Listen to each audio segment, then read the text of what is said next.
selama ini di dalam, proses asesmen yang dilakukan oleh guru itu amburadul, Bu Ika, amburadul ya. Jadi mereka, membuat sebuah asesmen itu tidak sesuai dengan tujuan pembelajaran. Kita bangsa Indonesia ini kemauan untuk belajarnya tinggi, tapi ketika dinilai asesmennya terhadap yang 3 itu tadi ya, matematik, sains dan membaca. Nah, itu kita masuk ranking 68. Kemudian yang kedua, rendahnya mutu guru. Ya Allah, iya ya. Iya, rendahnya kompetensi guru. Kemudian yang, ketiga juga, penyebabnya kenapa menjadi pembelajaran mendalam itu yaitu beban guru yang masih berat. Seorang guru bercerita ya bahwa ketika dia belum jadi P3K ya, dia tidak dibebani oleh administrasi. Dia tidak perlu bikin bahan ajar, tidak perlu bikin evaluasi dan lain-lain gitu. Tapi ketika dia udah jadi P3K, kok dia jadi ngeluh? Dia harus menyiapkan ini, menyiapkan ini.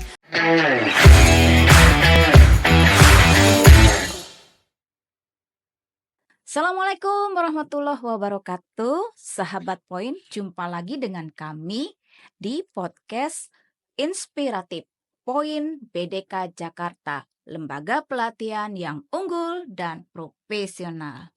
Kali ini apa yang akan kita bahas nih? Selalu ingin membahas tentang hal-hal yang menarik tentunya ya.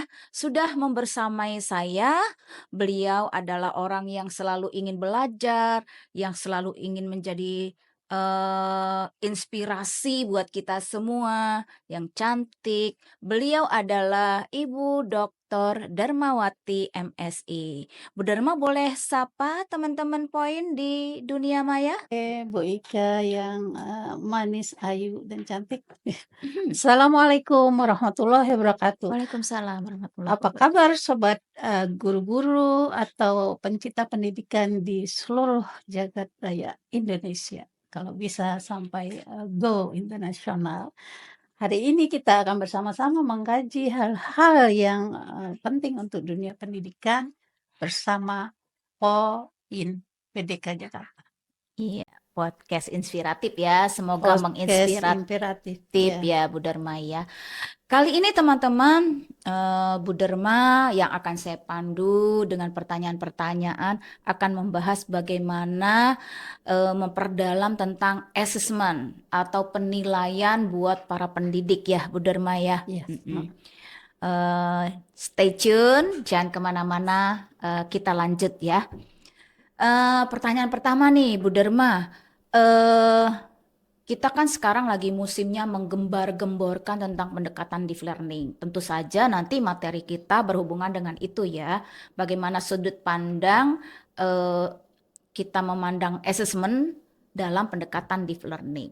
Nah, pertanyaan pertama nih, karena kan kita sering ya pendidik melakukan keseharian. Kenapa sih seorang guru itu harus senantiasa melakukan assessment? Oke. Ini guru ya, guru kenapa harus melakukan asesmen ya. Seperti kita tahu dalam suatu proses pembelajaran itu pasti ada hasil yang ingin diharapkan ya.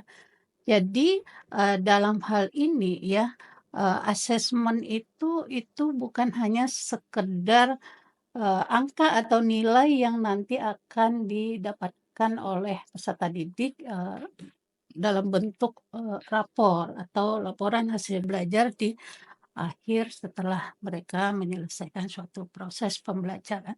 Tapi asesmen itu adalah merupakan nilai akhir dari belajar siswa yang mana fungsinya itu untuk memantau ketercapaian seorang peserta didik itu sampai di mana dia memahami sebuah indikator dari proses pembelajaran yang menandakan dia itu sudah memahami apa yang dia pelajari. Jadi tidak hanya sekedar nilai atau angka saja. Dan kemudian ya asesmen ini juga nanti akan merupakan Tanda bagi seorang guru sampai di mana, dia mengetahui pemahaman dari, peserta didik itu.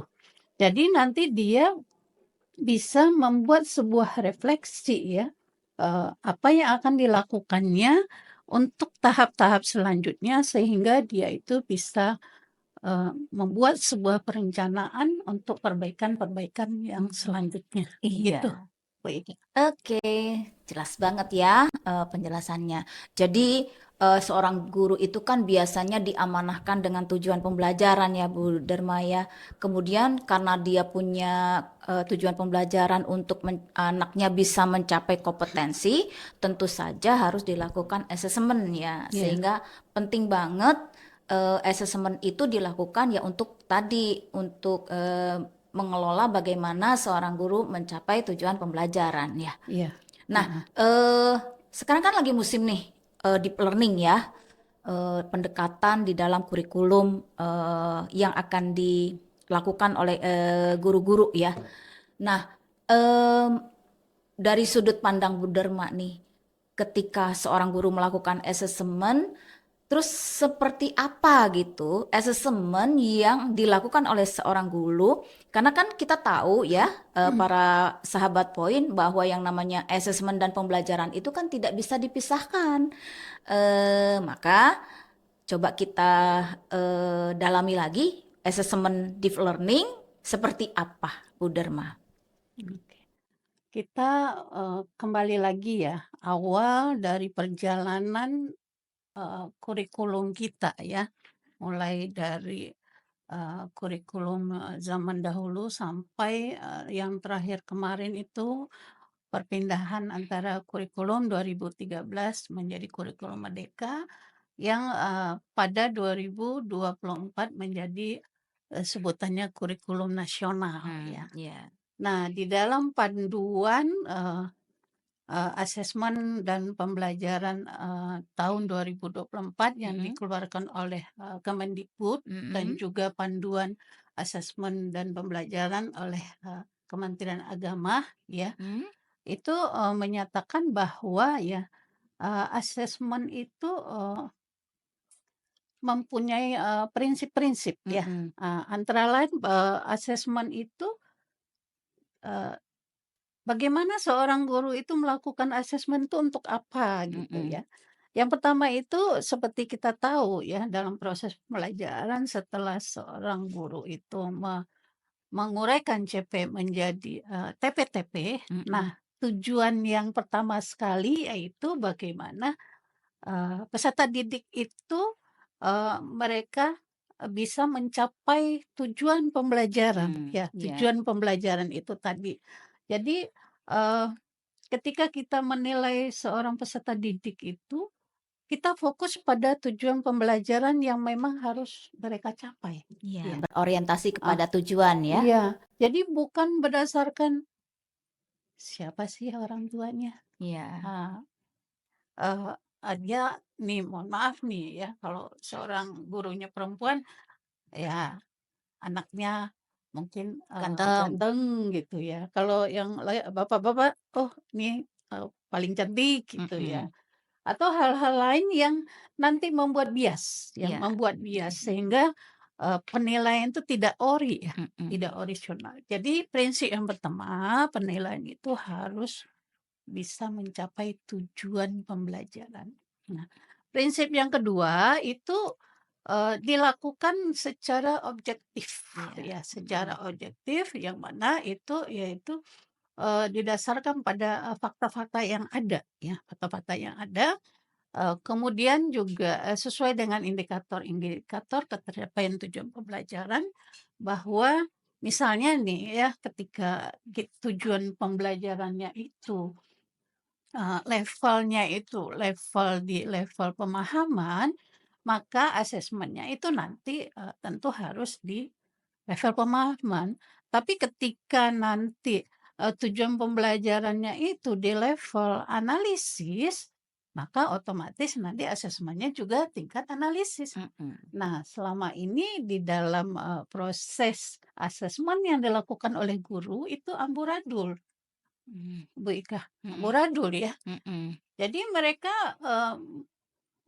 membuat sebuah asesmen itu tidak sesuai dengan tujuan pembelajaran, Mhm ya, mhm. berarti tidak sesuai dengan tujuan pembelajaran. Mhm. Nah, kalau tujuan pembelajarannya ini kemudian asesmennya beda, otomatis apa yang terjadi ya? Iya, jadi tidak mengukur ya, Nah, padahal jadi tidak mengukur. penilaian harus mengukur pembelajaran ya, Mengukur mengukur tujuan tujuan pembelajaran. pembelajaran dan, prinsip yang kedua itu harus faktual tadi itu. Mhm. Iya, jadi Objektif.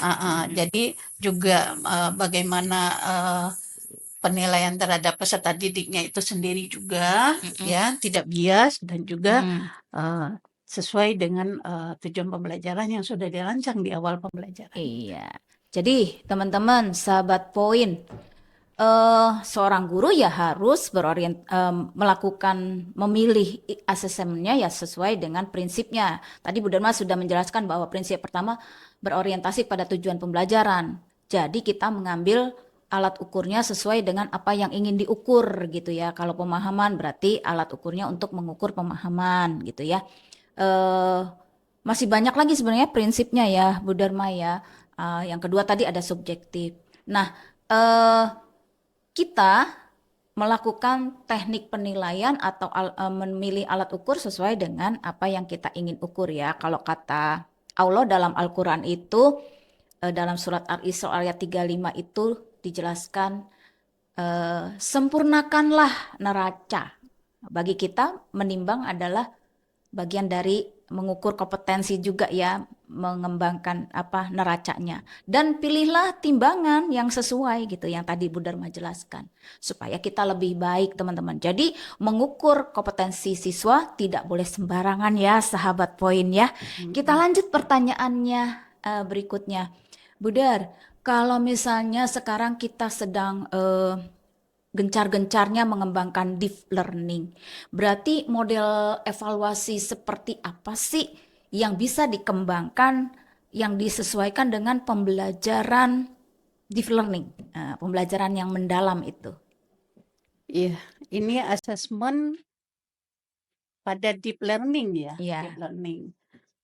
Sebetulnya tidak banyak berubah ya, karena deep learning ini kan bukan, perubahan kurikulum, Iya. tapi pendekatan. Nah, mungkin dalam hal ini ya Bapak dan Ibu masih bingung, kan ada istilah model pembelajaran juga nih Bu Ika ya, ada istilah pendekatan juga, ada istilah metode juga, ada istilah taktik, Iya, taktik, teknik ada ya, teknik. Nah, ada strategi. ini apalagi nih ya. Nah, jadi pendekatan, deep learning ini atau kita kenal dengan pembelajaran mendalam ya, mendalam.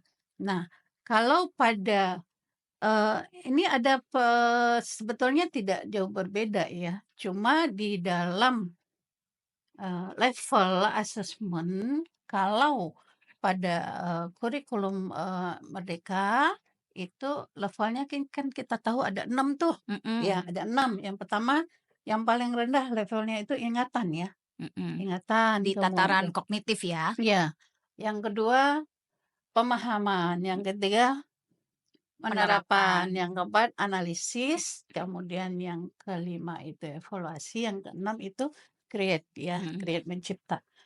Nah, untuk pembelajaran mendalam itu ya, asesmen itu, dikelompokkan menjadi 3. Dikelompokkan menjadi 3 ya, kalau pada, kurikulum Merdeka atau kurikulum nasional itu ada 6 tingkatan pada taksonomi Taksonomi. Bloom, revisi ya, Anderson and, Krathwohl itu. Nah, pada, kurikulum, pendekatan mendalam ini, itu asesmennya dikelompokkan menjadi 3. Jadi untuk, level ingatan dan pemahaman itu dikelompokkan di taksonomi memahami, memahami ya. Sedangkan untuk, level pada belumnya itu, penerapan dan analisis, itu dikelompokkan ke mengaplikasi. Oh, mengaplikasi ya. Aplikasi. Sedangkan untuk level 5, 6 evaluasi dan, create itu dikelompokkan merefleksi. Jadi untuk pembelajaran mendalam ini Bapak dan Ibu ya, itu pengelompokan asesmen untuk level tingkatan kognitifnya itu atau pengetahuannya itu dibagi 3. Yang pertama itu memahami, yang kedua itu mengaplikasi, dan yang ketiga itu merefleksi ya. Nah, di dalam memahami ini ya, itu eee eee, asesmen yang termasuk pada level memahami itu yang pertama tentu, yang paling rendah itu mereka mengingat yang paling rendah ya, Setara dengan C1 ya? Kemudian, setelah mereka mengingat, tentu level yang berikutnya dia memahami. Nah, ketika mereka sampai pada level memahami ini, jadi sebetulnya ya, ketika seseorang peserta didik itu memahami ya, maka dia harus ingat. Nggak mungkin dia paham tapi belum ingat gitu loh. Ya, jadi Nggak emang mungkin dia begitu paham urutannya ya? iya. Sehingga ketika dia paham, dia akan memiliki banyak ide-ide.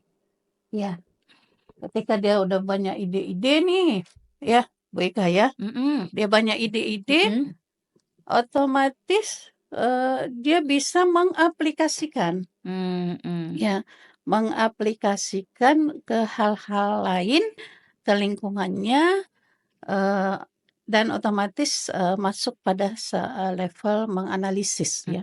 Jadi dia bisa menganalisis, menerapkan, mengimplementasikan apa yang sudah dipahami dia itu ke lingkungan atau ke sosial budaya atau masyarakat dan lain-lainnya. Nah, ketika dia pada tingkat yang lebih tinggi lagi, dia bisa merefleksi apa yang dia sudah temukan itu, dia bisa merefleksi. Hal ini kenapa bisa muncul ya, asesmen pada pembelajaran mendalam ini kenapa bisa muncul ya? Kenapa tuh? Ya, itu ada asbabun nuzulnya ya.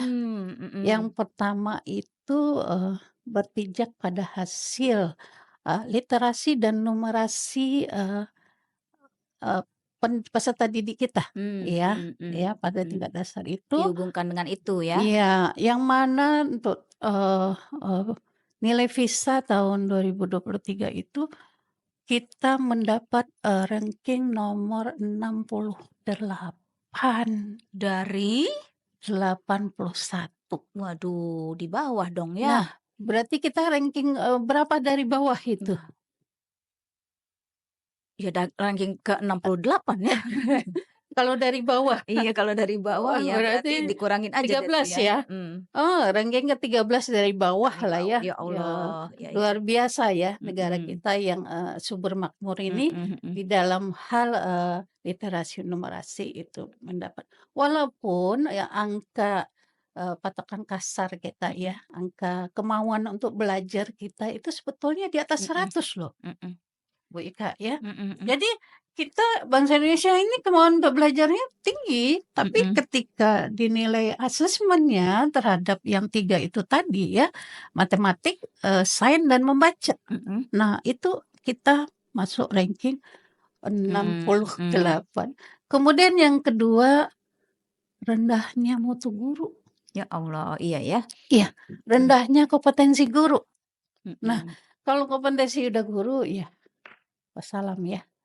Apapun nanti akan dilakukan tentu hasilnya juga akan bias tadi sesuai dengan prinsip itu. Karena memang guru mah harus menjadi pejuang paling depan ya sebetulnya untuk pendidikan kita ya. Kemudian yang ketiga juga penyebabnya kenapa menjadi pembelajaran mendalam itu yaitu beban guru yang masih berat.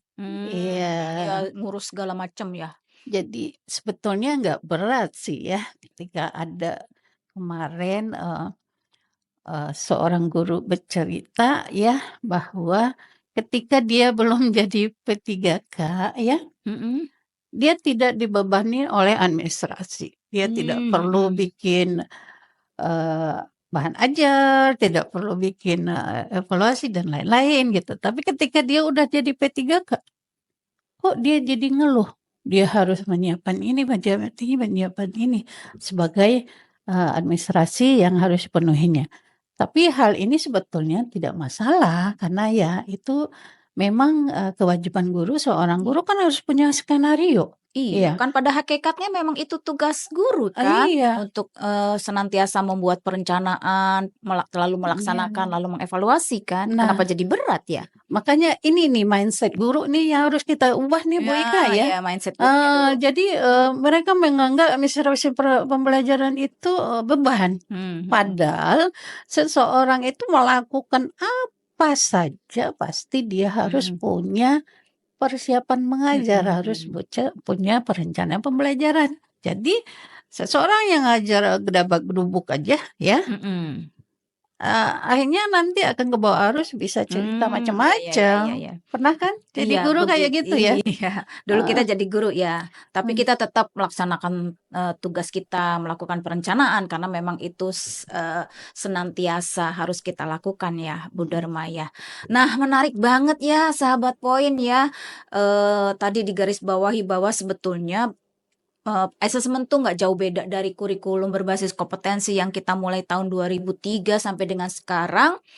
Kurikulumnya masih berbasis kompetensi. Kompetensinya diukur melalui asesmen dan, kenapa tadi ada afektifnya juga harus kita ukur, motoriknya juga kita ukur dan tadi kognitifnya yang tadinya ada level-level 6 itu kemudian dikerucutkan menjadi, 3 level gitu ya, Mhm. bagaimana seorang guru harus mengembangkan asesmen. Nah, menarik banget nih Bu Dharma ya, eee, pengen lanjut nggak belajarnya? Coba, komen di kolom komentar ya nanti ya teman-teman, jangan lupa yang belum subscribe tetap Heeh. subscribe ya Bu Kita Dharma ya. nanti akan lanjut, untuk bagian yang paling penting sekali loh, Iya Bu Ika, benar. yaitu bagaimana model-model asesmen Mmm, pada pembelajaran mendalam ini. iya. Nah ini, intinya tuh di sini Iya gitulah ya, betul, heeh, ya. Kita belajarnya dikit-dikit iya, supaya teman-teman dulu paham bahwa, oh sebetulnya, deep learning itu tidak, bukan sebuah perubahan yang mendasar, tetapi hanya pendekatan di pembelajarannya, kemudian nanti bagaimana mengaksesnya akan dilanjut sama Bu Dharma pada part yang lain ya, iya, teman-teman ya. oke. Heeh, jadi, kalau gitu Bu Dharma, 2 menit deh menyimpulkan apa yang sudah kita pelajarin hari ini? Pak dan Ibu, pada sesi ini kita mulai dari awal dulu tentang asesmen ini, bagaimana asesmen yang kita pahami pada kurikulum nasional, kemudian, sekarang ditambah dengan, pendekatan yang baru yaitu pembelajaran mendalam, yang, merupakan, sebuah pembelajaran yang mempunyai 3 prinsip ya, yaitu, berkesadaran, kemudian bermakna dan menggembirakan ya. Jadi mindful, meaningful, dan, joyful ya. Nah, kita sudah membahas tadi, bagaimana, prinsip-prinsip dari pembelajaran, berdasarkan tadi juga kita sudah bahas, latar belakang dari pembelajaran, mendalam ini, sehingga muncul, berdasarkan, apa yang sudah, kita bicarakan itu tadi. Oke, Bapak dan Ibu, untuk selanjutnya kita, pada sesi berikutnya kita akan membicarakan tentang model-model asesmen pada pembelajaran mendalam beserta contohnya ya. Oke, kita tunggu sesi berikutnya.